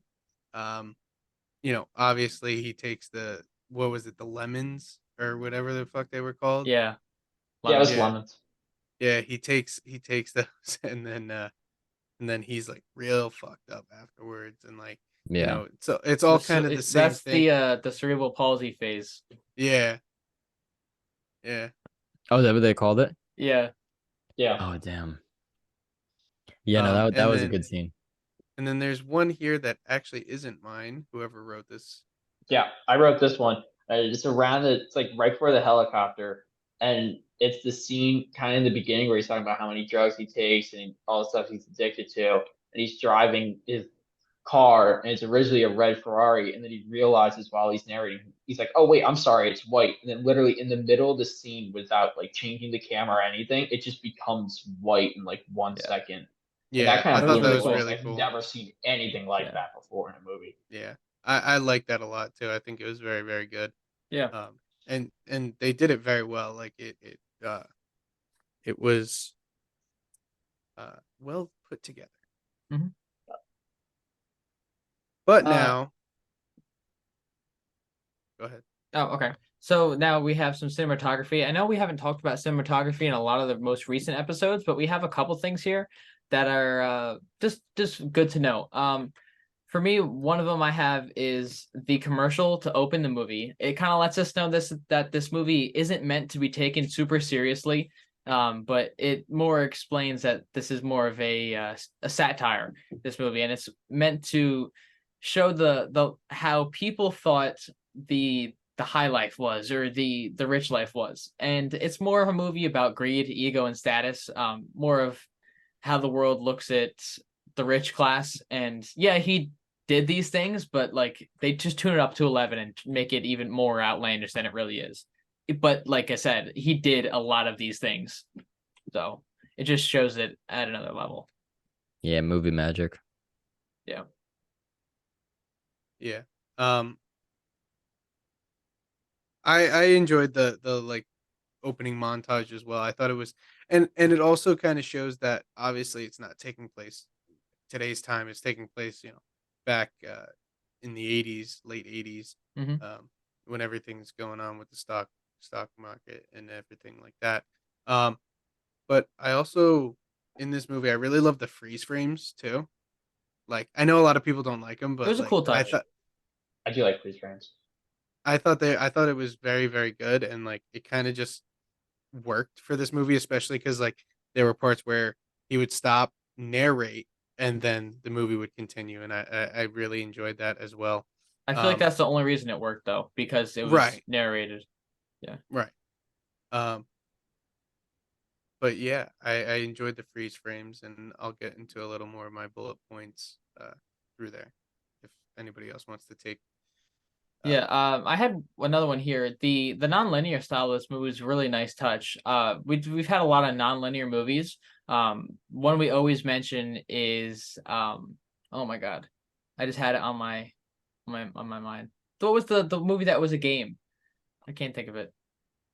Oh my Ready God, Player One? no, that we reviewed. That was a game? Oh, Yeah. Uncharted. Yeah, Uncharted. It's non-linear. It brings you right into the action, and then it goes back and explains everything. That's kind of how this film was. It kind of showed it right in the beginning of the movie, after the commercial that they showed from Stratton, and it throws you right into the movie, right into the action where they're throwing the dwarves onto the big circle thing. Yeah. And then it freeze frames after that whole scene, and then it takes you back to Jordan's humble beginnings. And I feel like it's a nice way to start the movie, because it grabs your attention and then it explains everything after that. And I love movies that do this. Yeah. I thought that was great too. Another thing that I really thought was great, and I depends on how they do this, but if it's done well, then it works out very well, and it just kind of works with the movie. Breaking the third wall, where Jordan will literally just like stare into the camera. Oh, my camera just Well, died. Hold not on. your camera. Good night. But You're staring isn't into it? the I thought it camera. was breaking the fourth wall, not the third wall. Whatever. Am fuck I- wall, Yeah, the third wall. I was gonna Fuck say you. I don't know. it's breaking the fourth wall. I literally wrote that Or like Breaking third 10 minutes wall. before we were supposed to. So we're gonna take a quick break from the show and mention our merch. We have a bunch of new stuff, especially due to it being summertime. We have tank tops. We actually have slides that you can get. We have women's and men's tank tops and 2 pairs of slides. We also have a bunch of older stuff that's still on there: hats, t-shirts, crew necks, sweatshirts, hoodies. I think I'm gonna make windbreakers soon. Not sure, especially because it's been raining a lot recently.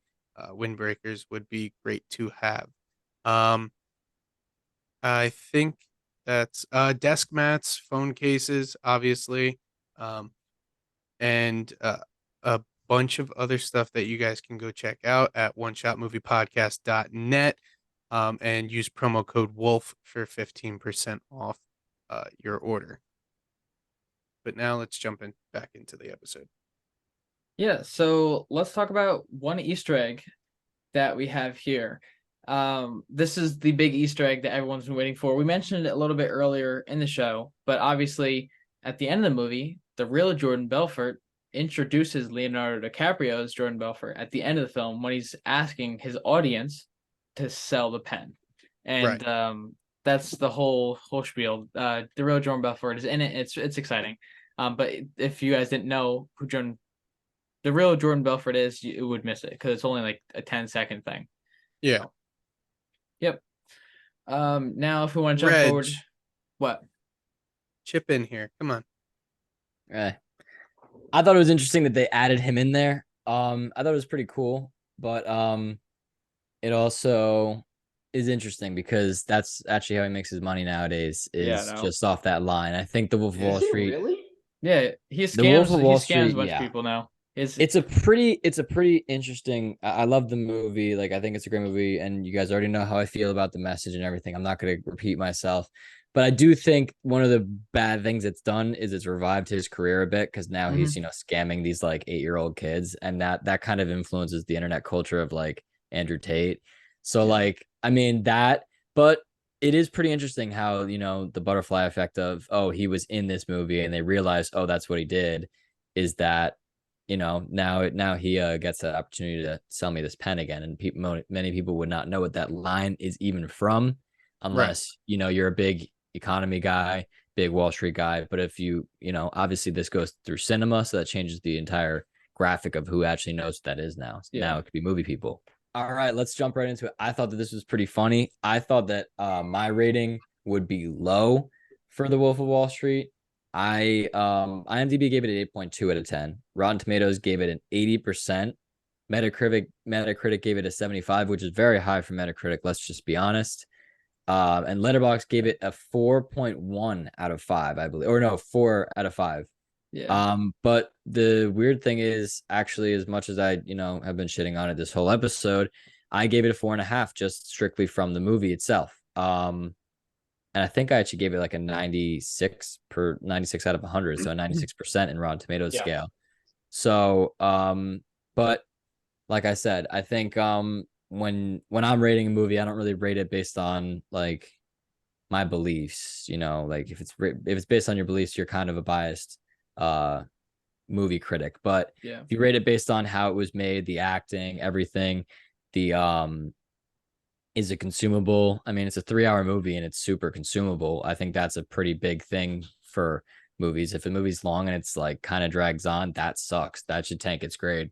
But I think this movie does go on.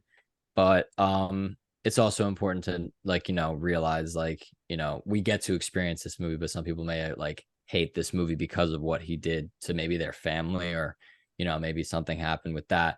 But it is interesting that my rating is higher than everyone else's average rating on these other sites, but it's still decent ratings. For IMDb, anything above an 8 is a good movie. Rotten Tomatoes, I feel like those critics pick and choose which movies they really tank. Obviously this one, I could see why they tanked it just because of who the person is, but sometimes they just tank movies for no reason. It's like, why is this movie so low?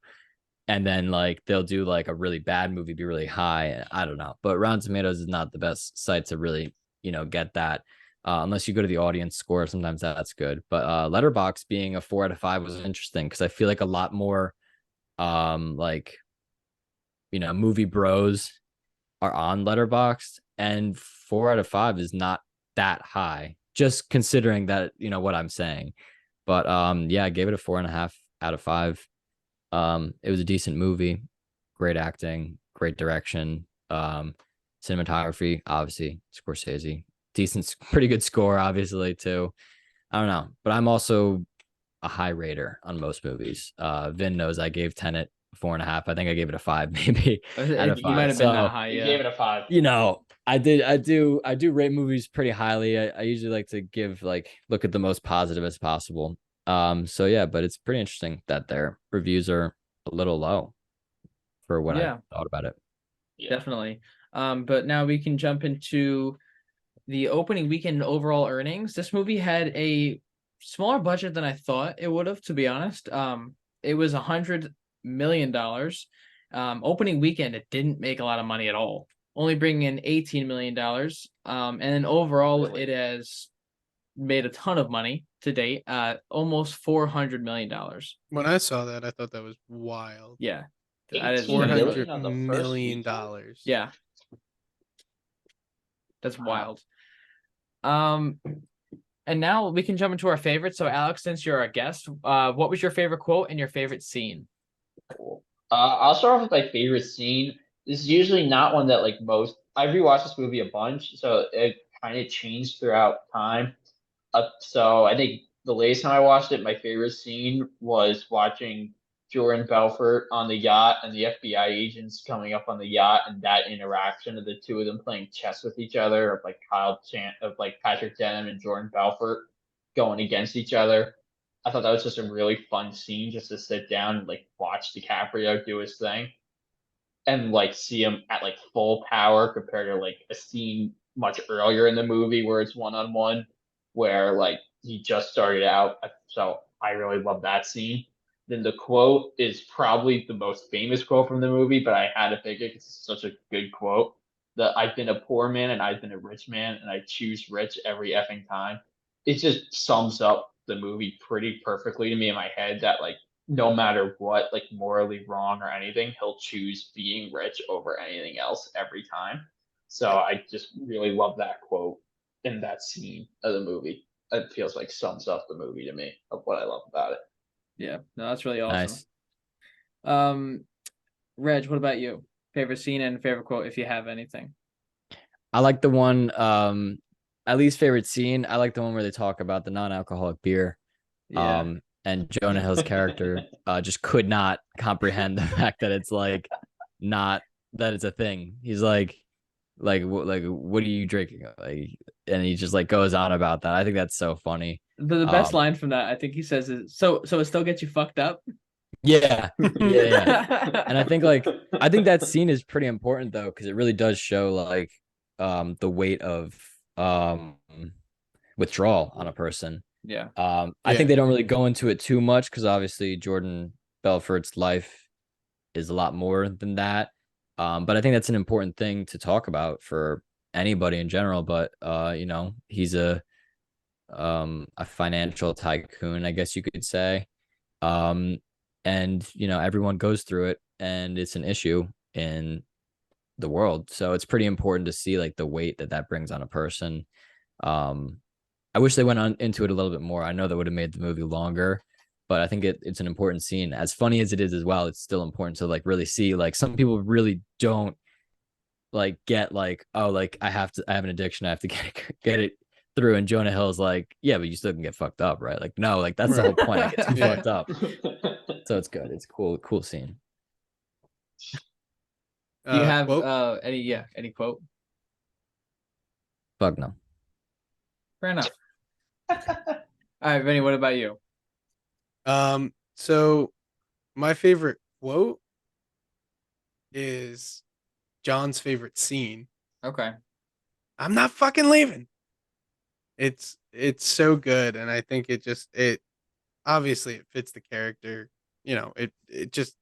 It's what he is, and it goes along with Alex's quote too, where he'd rather be rich than step down from his company to not go to jail, but that's not what he does. It's a meme too. Yeah. And my favorite scene is the lemon scene, the Quaalude lemon scene. I think that whole sequence is so funny. And then he gets home and he starts choking out Jonah Hill with the phone cord. Oh my god. And I think also one of the funniest parts about that is how he thinks he got home no problem. Yeah. Oh yeah, And then so car's terrible. just and then wrecked. comes to It's like, find oh. out and the car is just destroyed. Oh yeah, That's awful. that's a good one. But yeah.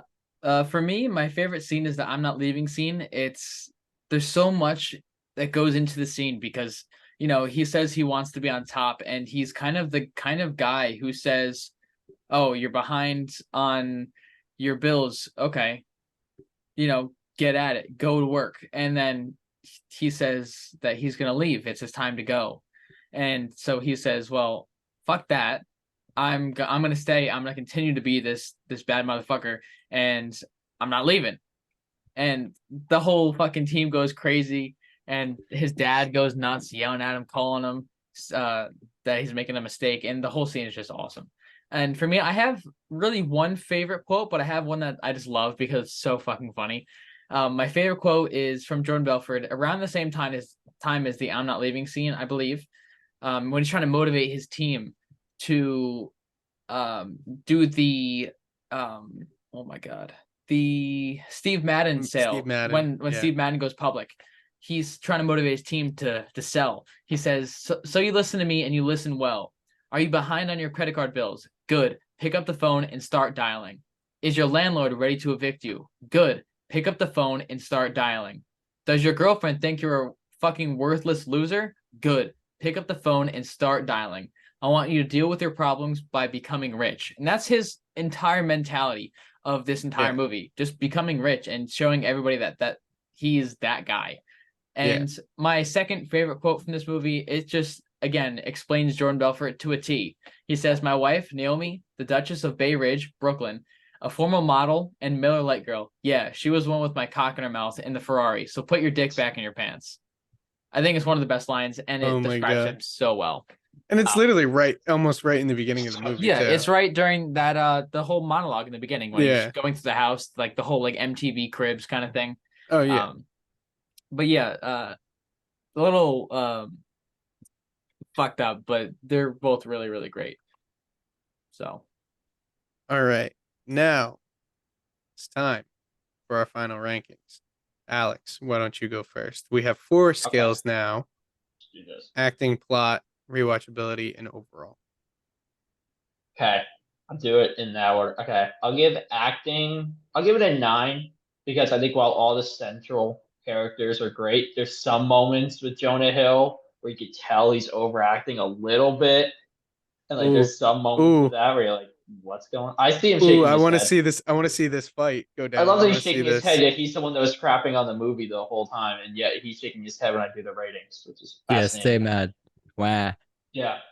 You can just keep being mad, and I'm gonna finish what I'm doing, and then you can do yours. Keep That's going. how this thing works. Keep going. You're doing great. Thank you very much. I'll give plot pretty much around the same. I think this was a really fun plot. It's one of those movies where you have to rewatch it multiple times to really get the gist of the timeline and everything. But it's so easy to like fall into it and really just enjoy the movie, which I think helps with the rating of the plot. And then rewatchability. I mean, it's a 10 out of 10 of rewatchability. I give that 3 hours. It doesn't feel like 3 hours when you're watching the movie. It's joy. It's hysterical. There's so much stuff to like learn within the movie and different things you notice in the movie that you follow along. You kind of get a different like feel every time. So let's see, 2 9s and a 10. That's probably, I'll give it a 9.5 out of 10 would be my final rating. So 9. Is that Alex's pre-calc score? Yeah, exactly. Wow. That's my pre-calc score. Johnny. Oh well. Okay. His regular calc, anyways. Okay. All right. apologies. Also, so now, Reg, since you are Since you're a hating, what's your score? yeah, and since I saw the faces you were making, exactly. Yeah. I was just trying to throw him off. Jonah Hill definitely overacted in certain cases. I liked his character, and I think he did play the character well. And I know Alex is gonna love what I'm about to say here, but I think he played a better role in Moneyball than he did in The Wolf of Wall Street. I think he did better in that role. I think he worked it perfectly. I think in this one he overacted, but I think this is the kind of movie where you can overact because it seems just so extravagant, so over the top, so obviously illegal and ridiculous that it's okay to kind of be a little bit ridiculous as well because it's a movie. But overall, I do think the acting was at times a little bit goofy, a little bit too goofy, even though it's that kind of movie. So I'll give it an 8.5 out of 10. I think if Leo wasn't in this, it would probably be like an 8 out of 10. Yeah, stay mad. Yeah, you know what? Oh, look at you. Look at you. Look at you with your big headphones. Anyways, earphones, whatever they're Trucker called. hat. Trucker hat Oh. ass. Hey, save it for after the show, okay? Plot, I think I've talked enough about the plot. I think it's a funny plot. I think it's a cool, interesting story to talk about. I think it's good to draw attention to at least show you what not to do. And also a good thing, good way to have fun. Scorsese does a good job with that. I'll give that one a 9 out of 10. And then what is the third one again? Rewatchability. Rewatchability. I think that it's tough because a 3 hour movie, no matter what, is going to be. I don't think I could ever give a 3 hour movie 10 out of 10 because it's a 3 hour movie like that. Mhm. You really would have to like have the time for that. Most people don't. So I'd probably also give that around an 8.5 out of 10. Because I think it's an enjoyable movie. It does go fast, but it's really about time. And also about like availability. I don't think it's on a ton of streaming services all the time. I It's think it's not. on No. Prime right now, but once it It's goes on off Prime. Prime, yeah, it probably won't be on Prime for. Oh, okay. Thanks, Alex. But Yeah, you're welcome. after a while, it just won't be on things. I remember watching it on like a free with ads Yeah. app because back then like Wow. that's okay. Thanks for your applause or whatever that is. But I'll give it this overall probably like an 8.8 out of 10. I think I gave it a 4.5 on Letterboxd, but I'm gonna tweak the decimals. 8.8 out of 10. I think it was solid. I think Okay. Rotten Tomatoes may have done it a little bit dirty. So 8.8 out of 10 is my final. Damn. Okay. Go ahead, John. Me, Johnny, you seem offended. No, He I'm not was so I'm not pissed. saying out though. I'm gonna be honest. I'm not that far off from you. I feel like for me, the acting was really good. Jonah Hill did overact in a couple scenes, but Leo and Margot were fucking just fantastic. So I feel like Yeah. it kind of evens out. So I give acting a 9 just because Leo is really good and he should have won the Oscar for this movie. Um, the plot, I feel like it was really good. The pacing was great. I didn't have an issue with the timing of it all, so I feel like the plot was good. I'll give it like an 8.5. The plot, rewatchability, I'm giving that a 9. I feel like rewatchability is really good. Like you said, Reg, it is a 3 hour movie, so it is Yeah. about your availability. Can you sit through 3 hours and watch it?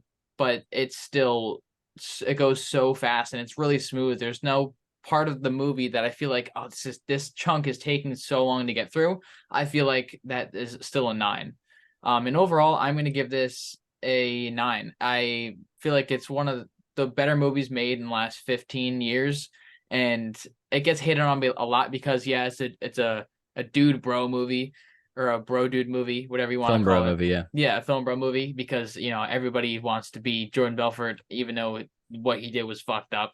The movie is just a fucking masterpiece. There's no other way to say it. This movie was really, really well done by Scorsese. So I really, really love this movie, and I have to give it a 9. Yeah. So acting, I'm just going straight into it. 8. Margot Robbie and Leo were great. I think Jonah Hill had his moments. All the other guys were great too. Jon Bernthal. Uh, I gotta admit though, I am just a huge Jon Bernthal fan. But I mean, he's just a great actor though. Like he can play the Punisher, but he can also play like a kind character as well, and that's kind of what he does in The Bear when he shows up in like some flashbacks and everything. Um uh you know acting or no acting I already did. Plot, I enjoy the plot of it and I like the story behind it, how it's pretty much based on a true story or is based on the true story. Obviously there's probably some fabrications here and there, but I enjoy the plot of it. So I'm gonna give it an 8 as well. um Rewatchability, so this is technically only my second time watching it, and it is difficult with the 3 hour mark. You know, I I started watching it last night, and it wasn't even late at night, and I didn't even get halfway through the movie before I just passed out. You know, um, it's like the TikTok you guys sent me about the dad who watches the movies, and if he falls asleep, it's yeah, not a yeah. good movie. Yeah. So rewatchability, I would have to say probably just a 7 because of that 3 hour mark. Okay. Overall, and I don't like doing this, but I'm gonna give it an 8.5. I don't like giving it decimal Decimals? points or half points. Oh, I so you try to must have stick to- loved my 8.8. Oh, dude, you fucking. I Yeah, was 8.8. I'll round down. I was I'll round ready down to to yell at 8. you, I can round down to an But- 8. It's okay. but yeah. So yeah, those are our scores. This was the Wolf of Wall Street. Before you wrap, sorry. 2013 is where Leo lost out on. Matthew McConaughey won for Dallas Buyers Club. That's a good one. But the nominees also were Christian Bale for American Hustle, Bruce Dern, Nebraska, and Chiwetel Ejiofor for 12 Years a Slave, which is also a great performance. That's a great movie. But yeah, he lost to Matthew McConaughey for Dallas Buyers Club. Damn. Pretty. I feel like that must have been first and second, and Leo must have been second because Yeah. Right. I hope so. I mean McConaughey was an amazing performance, and of course, obviously there's really good actors in this anyway. So, but yeah, I think that's just to clarify, that's who he lost to. Gotcha. All right. But yeah, so I mean, first off, we want to say thank you for listening. Thank you for watching. Alex, thank you for coming on the show again. Thank you for having me. Yeah. Of course. You're welcome. You're gonna be a regular now, so shut up. Sorry, I'm just trying to settle in my role as an actual member. So you're welcome, Or Alex. you guys. Good luck with him. Yeah, have fun. Yeah, I don't know how fun. well it's gonna work out. If you see an episode with him on it, and then maybe magically he's just gone, don't question Yeah, it too yeah. much.